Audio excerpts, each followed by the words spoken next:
Welcome to our Sunday morning live show here on Inside Texas with my guy, Coach Dub, and putting in the work in a lot of ways this weekend. Coach putting in some moving work. He's doing all the recruiting work here for Inside Texas, or a lot of it there on campus. Coach, how's the weekend been for you, brother? Man, it's been hectic. Managing a move with twin girls and trying to get the house all set up and at least get some stuff situated. But then, hey, you got to check in on recruiting because recruiting never sleeps. So I guess I can't either. And it's been busy so far. All right, it's crazy that you couldn't get Coach Sark in this official visit weekend aligned with your moving plans. That y'all couldn't collaborate and figure out, a way where Coach could, be putting that recruiting hat on. But Yeah, no, man, again, respect and props to you for making it all work, brother. I appreciate you being here. Take some time out of obviously a very busy weekend. Guys, we're going to get on the comments real quick. Appreciate y'all filling it up already. Go ahead and throw a like on the video. And also make sure you're taking advantage of that Inside Texas 50% off summer sale on the Ultimate Fan Bundle. You can join IT on 3 and hang out with us while we're talking some Austin Super Regional. You got that going on tonight and hopefully not tomorrow, but more baseball down the line is my point. And then obviously you've got the big recruiting weekends coming up here throughout the month of June, official visitors galore. All right, Coach, he's on the thumbnail. We got to talk a little bit about my guy, John Meredith. How big of number one cornerback in the country. Like, for one, you gotta be able to play man to man on the outside at times, or lock up on the outside, be responsible, be accountable. And Will Muschamp likes a little bit of a physicality, or a physical corner, I'll say. yeah.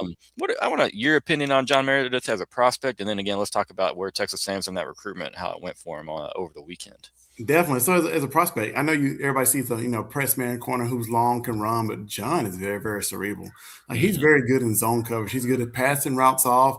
He can sell Tampa 2 pretty well. There's some clips online of him at the 7-on-7 tournament earlier in the week or a couple days ago where he's really selling like he's carrying a man up the field, but then he flips his hips and gets back and covers the flat and almost gets an interception. Like he understands zones. He trains very, very hard and understanding more than just being a man corner. And I love that because you don't see that out of a lot of young guys take the time to actually learn the game.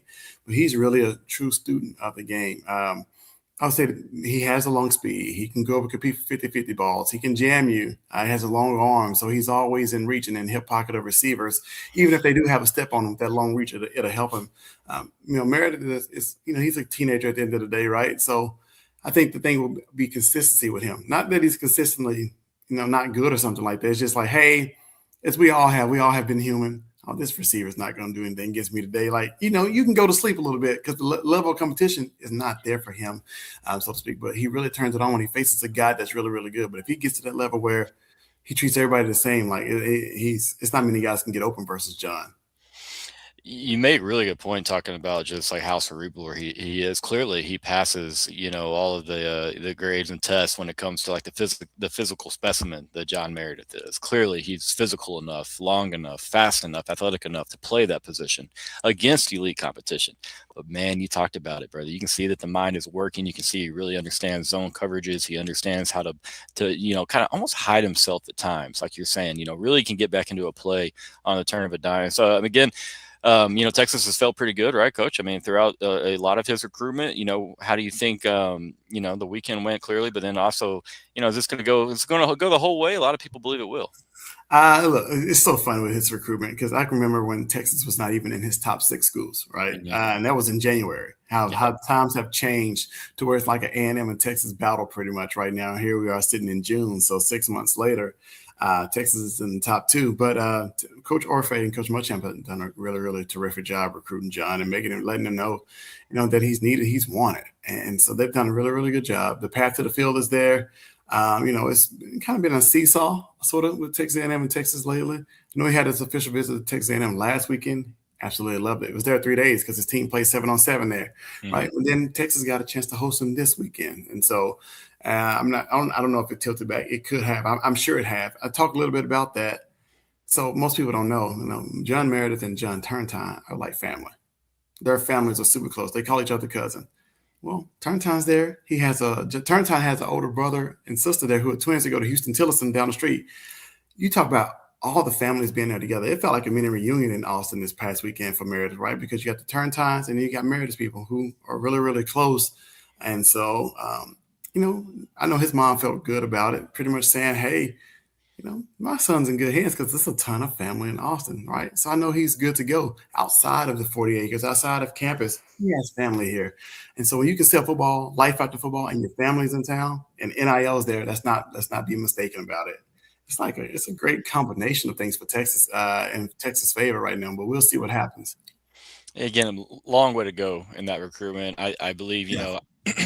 a lot of Texas folks, especially over on inside Texas, feel good about it. But, also, like you said, man, he likes his time in College Station. He spent 3 days stays there. Obviously, strategic time to host some official visits when you can have Hmm. an extra few kids hanging out another day or so. And again, Mike Elko has pulled off some really big I won't say steals, but just like he's had the ability to get commitments unexpectedly, move guys off their timelines a little bit. So, hey, I'm gonna be honest with you, man. John showing up in Austin, I was like, okay, that's a big sign this weekend because there's a couple guys in the past. Now you might have to go back all the way to when he was with Jimbo. There, they visit A&M next weekend, supposed to be in Austin or somewhere down the road, and that visit doesn't happen. It's quick. I'll say 2 points. Turntime also took his visit to A&M and almost shut it down, but Texas Hmm. convinced him to take the OV, and he ended up taking it. So Hmm. another thing with Meredith, if he chooses, say he commits, he can commit tomorrow. This one is not over to December till pen hits paper. So no Yeah. matter where he commits, he's just holding the spot because this is not over till December. I'll say that. And again, a player of his caliber, nobody's. It's like, oh, he's committed. We're laying off. No, it's not how it's going to work. You might try Yeah. even harder. You might press even more. And again, it's going to go throughout the fall. And the first time Texas drops a game, again, negative recruit. We know how it goes. Long Yes. way from being over with John Meredith. Clearly, but it sounds like you had a good time in Austin this weekend. Clearly, that's good news for the Horns. Mr. Chris Bennett, appreciate you being here as always, my guy. David, I see your question. We'll talk to that. We're going to talk about the guys that are on campus, and then we'll get to Mr. Easton Royal in just a minute. And that's not because I'm trying to hide or duck from anything. We're just going to talk about the few guys that were on campus and where the recruitments are kind of trending. Um, let's see here. Yeah, I mean, we we can bring everybody to 40. Like Coach said, just a big family environment, siblings, grandmas, just everybody down there. Because again, Everybody. I think Texas does a really good job emphasizing and then backing up like a family culture, family Mhm. environment, and they really do make these families and even extended family members, they make them feel really, really welcome. So again, it's not just Texas is out there, doing a lot of things to make those guys feel loved and welcome. That's hey, it's part of the game, baby. But all right, let's go on a little bit, Coach. Let's talk about Gavar a little bit because that's a guy that we kind of talked about. Maybe one of the big three on campus this weekend. A guy that I feel like fans really wanted. Hey, we need this cat. We need a guy like him. You're reaching in to a football state in Alabama. Like, can Texas do it? Can we take them away from the Tide and Tigers? With Gerard, look, Coach Lyle and Clark has done a really, really great job. I'm connected with him, his family, his coaches out in Alabama. He took a visit out there. Coach Clark actually went to, he made an in-home and a school visit, and that's what really got Texas in the race here. But I mean, look, Auburn's making it really, really tough trying to keep him home. They letting him know he's needed. And he'll be a rotational piece or get start snaps as a freshman. They need him. Right, first year program. They're trying to sell everything that hey, look, I'm a new coach. I'm bringing you in. You're one of my first recruits ever. Like, you're the foundation of this class. That could be a huge selling point. Yeah. But it's also a huge selling point to say, hey, look, we want you to be next Colin Simmons. And I can show you, everybody knows who Colin Simmons is, right? So, look, Texas has done a great job. I think it's a neck and neck race between Auburn and Texas right now for Garrard, but we'll see how that one plays out. I know for a fact he loved his visit. It felt right.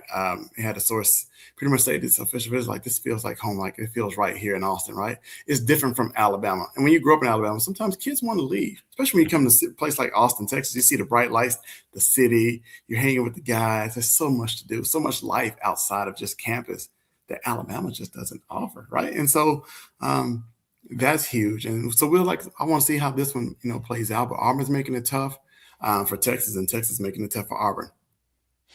Again, man, like Joe made a really good point yesterday, Coach. Like Texas, we need some edge bodies. Everybody looks at the depth chart and like, oh, we're loaded. And it's a little bit of an older depth chart on that edge rushing room than for the edge rushers there than a lot of other position groups. These guys are eventually going to go on. Colin Simmons is going to go on. Lance Jackson is going to go on. It's going to be Richard Wesley's time. It's going to be this next crop of young edge rushers. And dude, adding Gavar, I think he again. Not must get recruit, but man, you really want him because he fits a lot of what you want to do. And again, you need numbers there. So Right. put a premium on that position, and hopefully, it works out in Texas's favor. Again, two football schools over in Bama and Auburn that are, they're going to battle, baby. This is what we signed up for. When you go to the Southeast Conference and you become a national recruiting brand, you know that you're going to be in the trenches, baby. We're built for it. And not to, we weren't trying to save him for maybe last with the big three on campus this weekend, but I mean, you got to talk about the number one defensive lineman in the country, currently committed to a borderline rival. Depends on who you ask. Rival, not a rival, who knows? But Texas Tech's Jalen Brewster is on campus. Was on campus. Is he still around, Coach? How'd the visit go? Yeah. Man, look, Brewster has been on a world tour like this. I think he's visited almost every school in America. But, look, I'll stay with this one. When I talked to Brewster back in January, he said, man, Will Muschamp called me like the day he got hired. And he hasn't stopped calling him since, trying to get Brewster on campus. Didn't know if it was going to happen. They kept saying no. But the communication line was open, right? Right. Then, sources, close to him say, yeah, we may be at Texas, but, we don't have a date, but we may show up. And then, of course, the news broke. And so I know he had a really good time on campus this weekend. I know a lot of people say, well, he's number one. He's just chasing money. He's just chasing, he's going to all these official visits, living it up. And he should. Look, that's what it's for. But he was asking real legit questions, asking current players about development, asking about academics, life outside of football. Like, he was asking questions to make sure that he was actually engaged in the visit, not just there to show up in kind of Cadillac and take in the trip and stay at the Four Seasons and eat all the great food and hang out in 6th Street, whatever case, or sit in the Lambos and all that. Like, he was asking real questions about Texas, right? And that's huge, because most time kids just come to enjoy themselves, especially a guy of his status, maybe, but he was really engaged. And I know he had a really, really good, him and his dad and family had a really good time in Austin this weekend. But we'll probably have more on him as they get ready to depart today, this morning. But he enjoyed himself. But the biggest thing for me is he was actually engaged. He actually was taking part in the official visit, asking real questions versus just being there. That's a really good point. It's one thing to get the guy on campus and as obviously committed to another school, another in-state school. And they, you've seen it at times. They're just they're out of the group setting. They're hanging behind everybody else. They're not really involved. They're not asking any questions. And so, again, that's a good tidbit there from Coach Dub on Jalen Brewster. And that's who we're talking about right now, my guy. We're talking about Jalen, and Coach is kind of saying, hey, like, that communication line stayed open. And as long as it stayed open in the world of college football recruiting, I mean, 99 no's and 1 yes means yes. You know what I mean? Like, Will Muschamp is he probably might have called more than 100 times. So again, he had a good tidbit there. If you missed it, said Coach Muschamp called him the day he got hired, essentially, and it's not stopped calling and trying to get Jalen on campus. So just a little bit of another tidbit on how Will Muschamp and how just diligent he is and throughout his own personal recruitments. But let's talk about Mr. Curry, Mr. Fakatu. We also we're requested on a Tuopo update. Talk to us about these young fellas. Yeah, look, with Curry and Fakatu, like being teammates in high school, it's I'm not saying Texas can't get both. They could, right? And I know it'd be a lot of NIL, but I feel like it's either or with these two guys.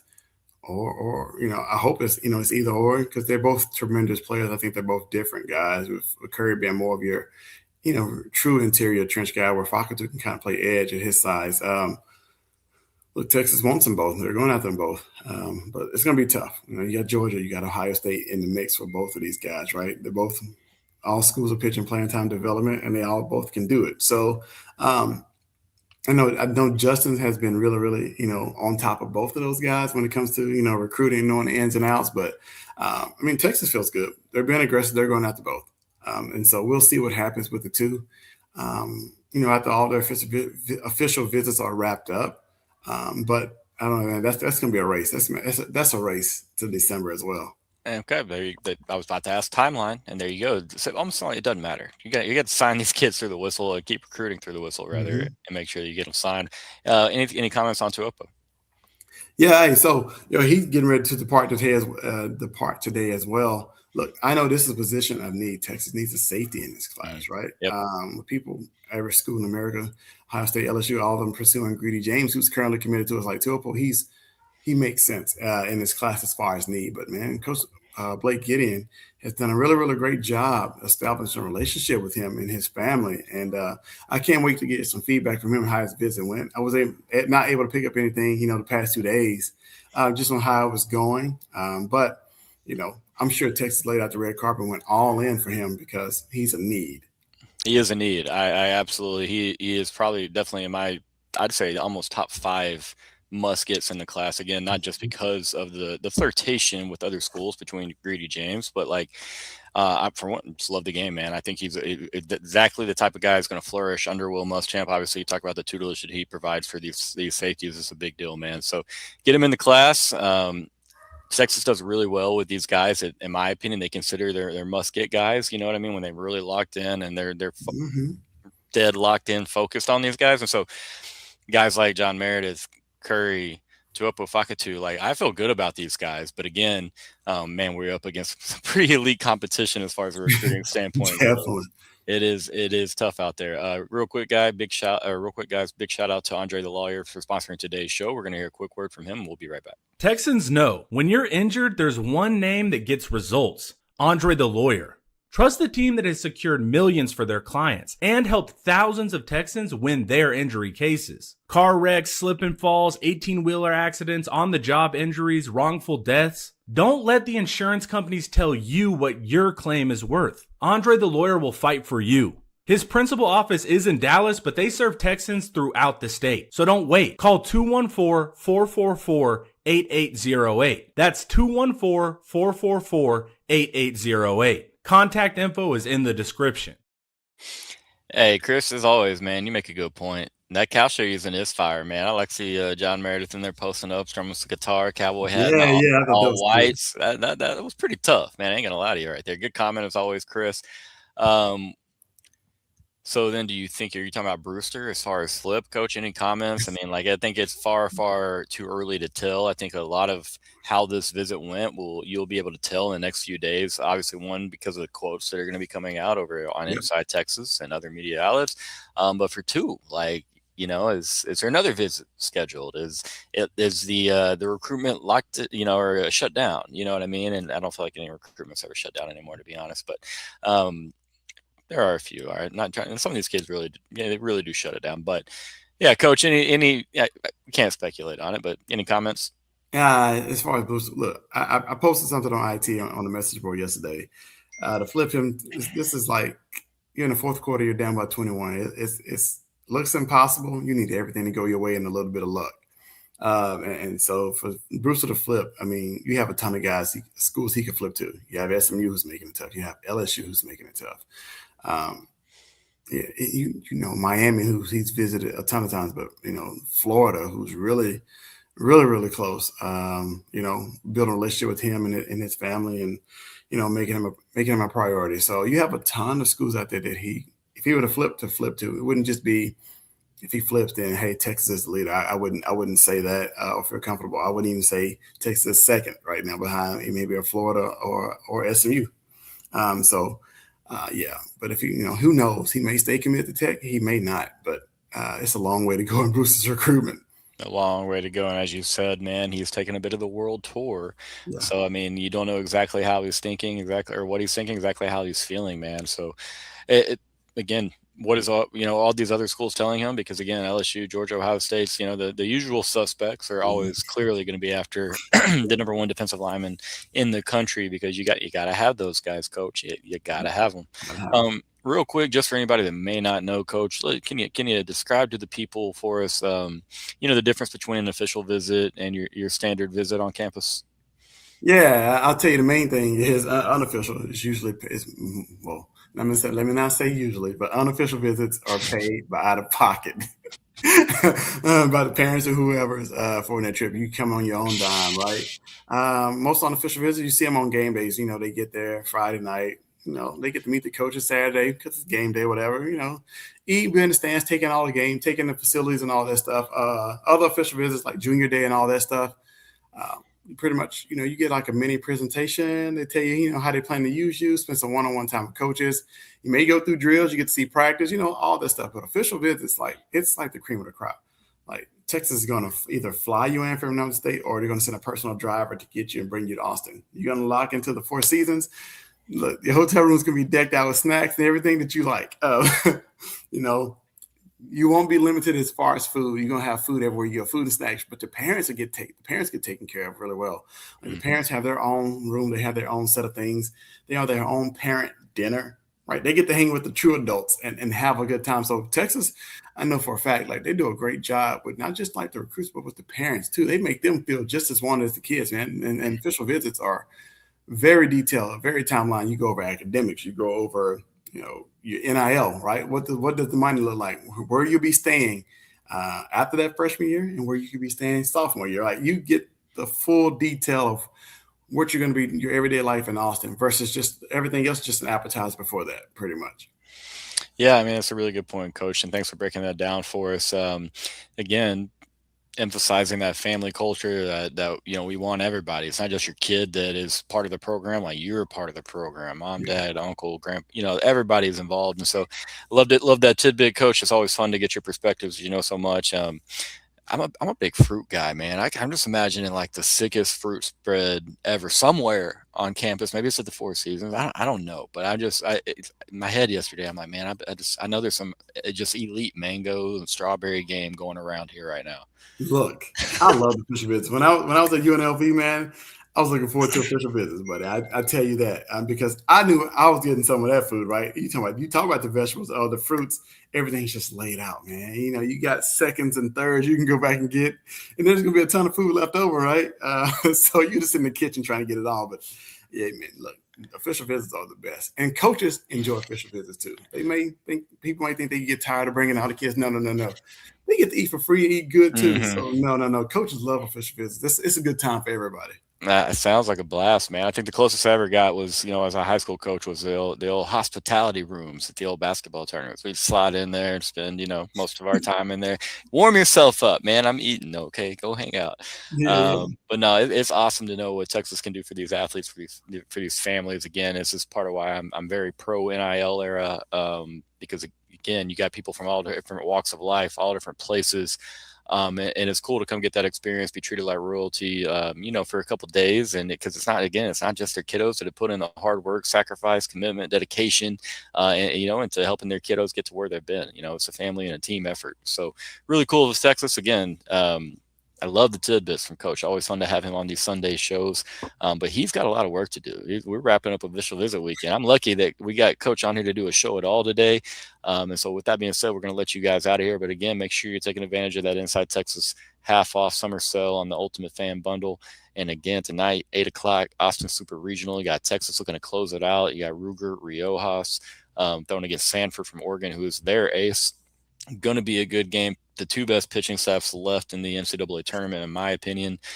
Oregon left 14 guys on base yesterday, Coach. Went 0 for 14 with guys in scoring position. Out hit Texas. Texas won the game by 8 runs. I sold my ticket and went and played a private golf course I've never played at. And so I was kind of like, man, you know what? If they lose this on me, Coach. Now I'm in the boat where I don't know if I want to win. I don't know if I want to go today because they won last night. So I always put myself in a pretzel with old Texas athletics, but can't wait to see you guys. Y'all go support the Horns if you can make it out to Dish again. 8 o'clock first pitch. I appreciate all y'all watching. Coach, thanks for being here. And until next time. Definitely. I would say, hey, head to Inside Texas now. We got some news that's dropping. Justin Wilson's already putting up some quotes from kids that are leaving, so y'all might want to go to Inside Texas and check that out. Check it out now. There's a lot of news coming out. All the recruits we just talked about. You'll get some quotes from the guys at IT, Coach J-Dub, and then quotes from themselves, maybe family members. Y'all go check it out. Thanks for watching, guys. Have a blessed Sunday.